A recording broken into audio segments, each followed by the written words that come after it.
प्रधानमंत्री श्री नरेंद्र मोदी की चीन यात्रा और राष्ट्रपति शी जिनपिंग से मुलाकात को भारत और चीन संबंधों की नई शुरुआत के रूप में देखा जा रहा है।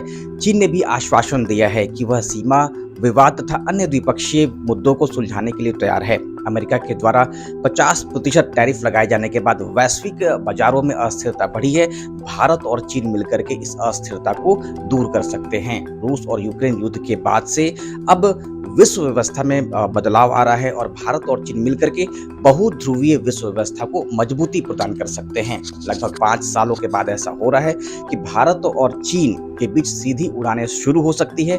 भारत में चीन के लिए सीधी उड़ान शुरू करने पर विचार चल रहा है। इससे व्यापार और संपर्क सुगम हो सकेगा। भारत और चीन दोनों मिलकर के अपनी सीमावर्ती क्षेत्रों में स्थानीय व्यापार को फिर से शुरू करने पर विचार कर रहे हैं। इसमें 3 क्षेत्रों का चयन किया गया है।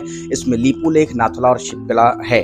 तो अगर इस तरीके से व्यापार फिर से शुरू हो जाता है तो स्थानीय अर्थव्यवस्था और सांस्कृतिक आदान प्रदान को बढ़ावा मिल जाएगा और इसके लिए दोनों देश अपने यहाँ के व्यापारिक गतिरोधों को दूर करने का भी प्रयास कर रहे हैं। चीन भी अपने व्यापारिक नियमों को सरल बनाने के लिए आश्वासन दिया है और साथ ही भारत भी चीनी कंपनियों के भारत में निवेश के लिए जो नियम है उसको आसान करने का प्रयास कर रहा है। इससे पूंजी प्रवाह जो कैपिटल फ्लो है और टेक्नोलॉजी ट्रांसफर है वो आसान हो सकेगा।